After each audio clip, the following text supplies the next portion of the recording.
This is the story of Cinderella. Cinderella is the little girl, pretty as a picture with a golden curl. She's so sweet and gentle, you will love her so. In this fairy tale written long ago.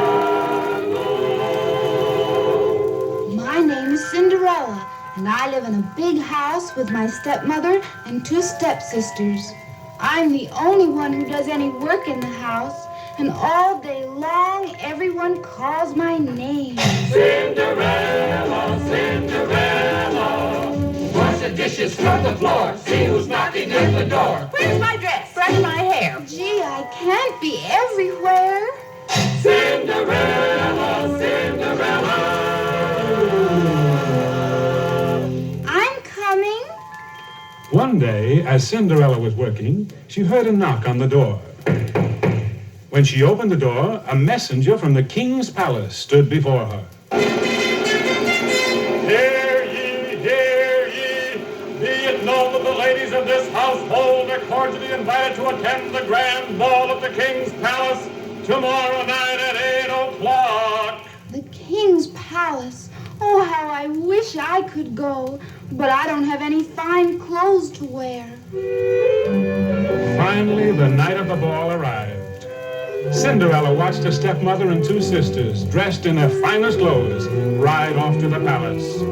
And poor Cinderella went into the house and sat by the fire weeping. Suddenly, she heard a voice speaking. Hello, Cinderella. I'm your fairy godmother.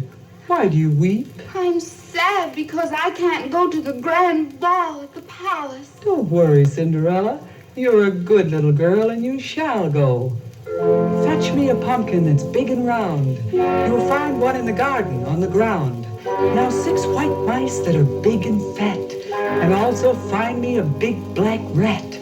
Now just 6 lizards last of all, and you shall go to the palace ball. Dinry-danry-danry-doo, do all the things I ask of you. The pumpkin turned into a golden coach. The 6 white mice turned into 6 beautiful white horses. The rat became a splendid coachman. The 6 lizards turned into footmen. Then, with one sweep of a magic wand, the ragged clothes that Cinderella wore turned into a shimmering golden dress. And when she looked at her feet, she was wearing the most beautiful glass slippers you ever did see. Oh, how beautiful I look. Thank you, fairy godmother. Now I can go to the ball. Yes, Cinderella, go to the ball. But remember this. You must leave by midnight, or else your beautiful clothes will turn to rags. Go now, Cinderella. You'll be the queen of the ball. Don't forget to leave before the clock strikes 12.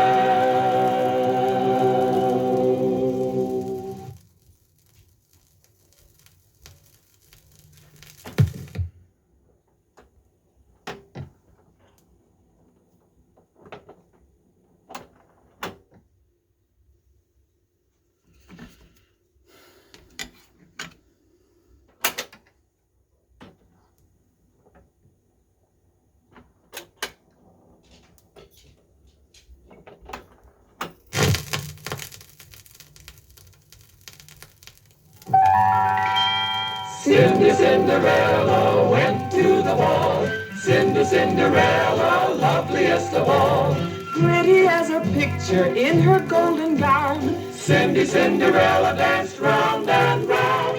When the prince met Cinderella, he bowed and said, "I'd like to dance with you." Cinderella and the prince danced and danced the whole night through. Suddenly, the clock struck 12. Cinderella ran from the ball when she heard the clock strike in the palace hall. At the stroke of midnight, like the wind she flew. As she ran away, she lost her little glass shoe. By the time Cinderella had passed through the palace gates, it was 1 minute after 12. Oh, my fine clothes have turned to rags, and my footmen are lizards, my coachman a big black rat. Oh, look! My 6 white horses have turned to mice, and the golden coach is once more a pumpkin.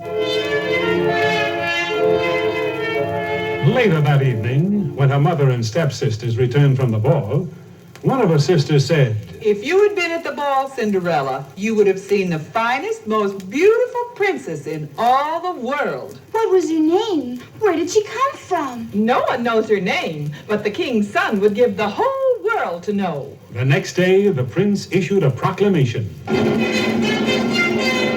Hear ye, ladies of the kingdom. Be it known that the prince has chosen for his bride the one who fits this tiny glass slipper that was lost at the ball last night. Who can wear the little glass shoe? Who can wear the little glass shoe? The prince will take you for his bride if you can fit the shoe. The prince searched and searched throughout the entire kingdom, but the little glass slipper seemed to fit no one. Finally, he came to Cinderella's house, and when Cinderella's stepsisters tried on the slipper, it just wouldn't fit. Oh, it's too small. It hurts my foot. Gosh, my foot's too big. It won't fit me either. Please, Your Highness, may I try the slipper? Why should it fit you? You're just a Cinder girl. When Cinderella tried the slipper, much to everyone's surprise and amazement, it fit as smooth as a glove. Then the prince cried, Battery low, please charge now. Live in the palace forever and ever. And everyone started to sing. Cinderella fits the shoe. Cinderella.